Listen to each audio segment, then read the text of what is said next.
France, 1429. The kingdom is dying. For 90 years, English armies have marched across French soil, burning villages, killing thousands, and seizing vast territories. The once proud kingdom of France has been split in two. The English king claims the French throne. The Dauphin of France, Charles.VII, huddles in his last stronghold, too weak and too frightened to fight. His kingdom is collapsing around him. The city of Orléans is the last major obstacle standing between the English army and total conquest of France. If Orléans falls, France falls. English forces under the Earl of Salisbury have surrounded the city on three sides. Supply lines are cut. The population is starving. French defenders on the walls know that no relief army is coming. After 6 months of siege, the city is preparing to surrender. Into this desperate situation walked a teenage girl from a village no one had ever heard of. Her name was Joan d'Arc. She was 17 years old, the daughter of a farmer from Domrémy in northeastern France. She could not read. She had never held a sword. She had never seen a battle. And she was about to demand command of the entire French army. Joan told anyone who would listen that she had been hearing voices since the age of 13. The voices of Saint Michael, Saint Catherine, and Saint Margaret spoke to her directly, she said, delivering a message from God. France would be saved. Orléans would be liberated. And the true King of France, Charles.VII, would be crowned at Reims Cathedral. Joan was the instrument God had chosen to accomplish all of it. Local commanders dismissed her. Twice she was turned away. But Joan was relentless. In February 1429, she convinced a garrison captain named Robert de Baudricourt to give her an armed escort to the royal court at Chinon.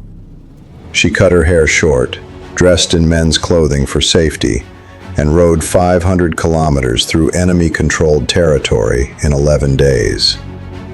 When she arrived at Chinon Castle, the entire French court was watching.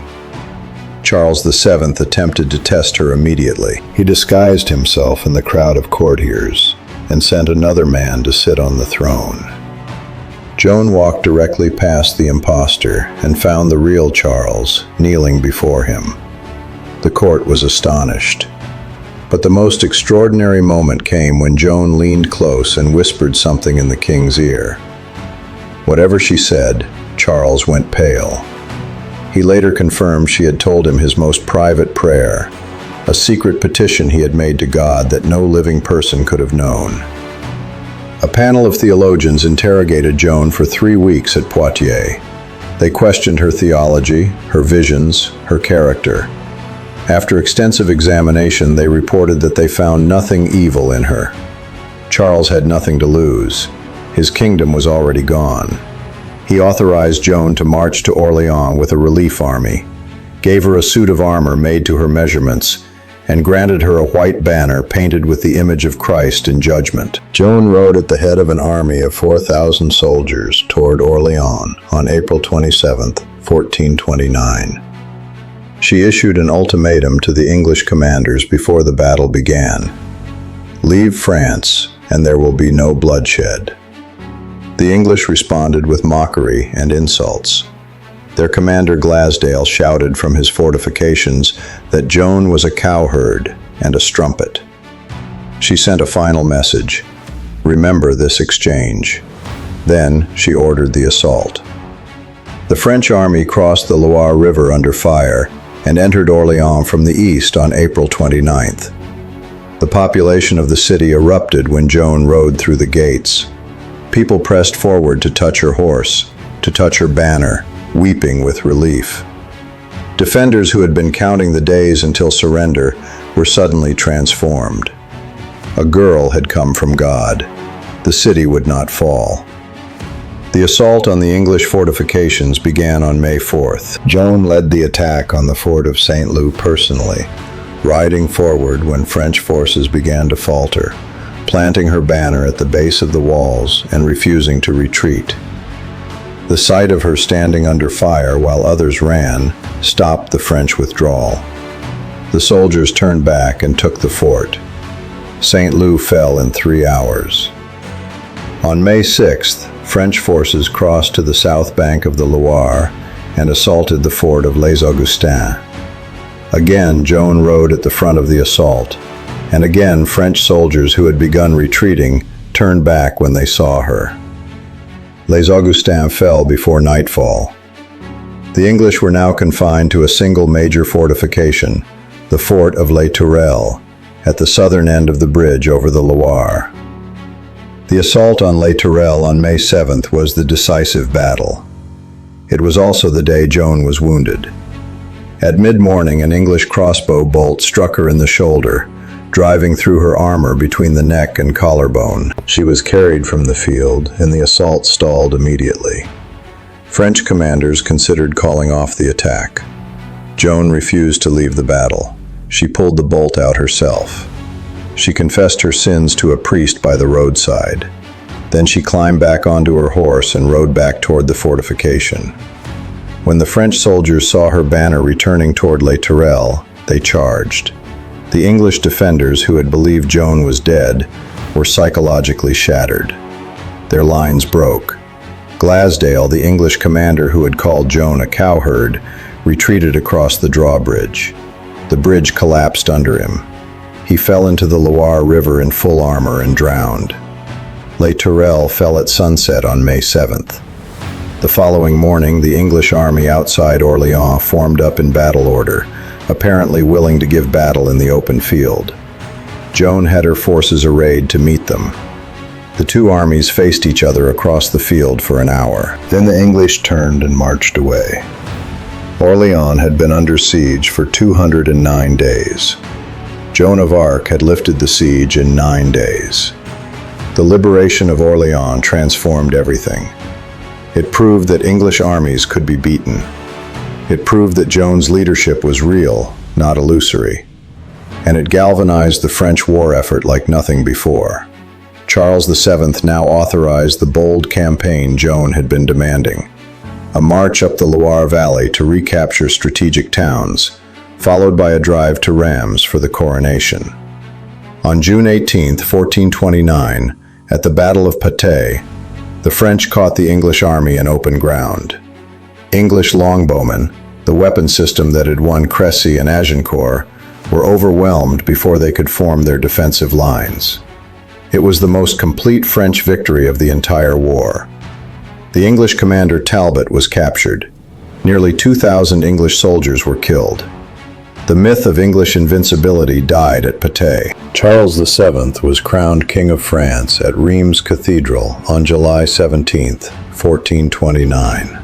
Joan stood beside him during the ceremony, her white banner held high. She wept openly. The crowning was the fulfillment of everything the voices had promised her. The true King of France was anointed before God. Whatever came next, this moment could never be taken away. What came next was abandonment. The French court grew jealous of Joan's influence. Nobles resented a peasant girl outranking them in the king's favor. After a failed assault on Paris in September 1429, political opposition to Joan hardened. The king began to withdraw his support. Joan was given fewer resources and less authority. The voice of God became inconvenient to the men who ran the kingdom she had saved. On May 23, 1430, Joan was captured near Compiègne by Burgundian forces while covering the retreat of French troops. The Burgundians, who were allied with England, had her exactly where they wanted. The English government offered 10,000 livres for her transfer. The Duke of Burgundy accepted. Joan of Arc, the girl who had turned the war, was sold to her enemies for money. The trial that followed was a judicial execution disguised as a religious inquiry. The Bishop of Beauvais, Pierre Cauchon, a French collaborator loyal to England, presided over a court packed with pro-English clergy. Joan was charged with heresy and witchcraft. She was denied legal counsel. She was kept in chains in a military prison guarded by English soldiers, rather than placed in a church prison as law required. Joan defended herself with extraordinary intelligence across months of interrogation. The trained theologians attempting to trap her repeatedly found themselves outmaneuvered. When asked if she knew she was in God's grace, a trick question designed to make her claim divine certainty, she answered, "If I am not, may God put me there. If I am, may God keep me there." Her questioners had no response. But the verdict had already been decided before the trial began. On May 30th, 1431, Joan of Arc was burned at the stake in the market square of Rouen. She was 19 years old. She asked for a cross to be held before her eyes until the end. An English soldier broke 2 sticks and tied them together. She held it as the fire was lit. The executioner later reported that her heart would not burn. He threw it into the Seine. A secretary of the English king was heard to say, "We are ruined. We have burned a saint."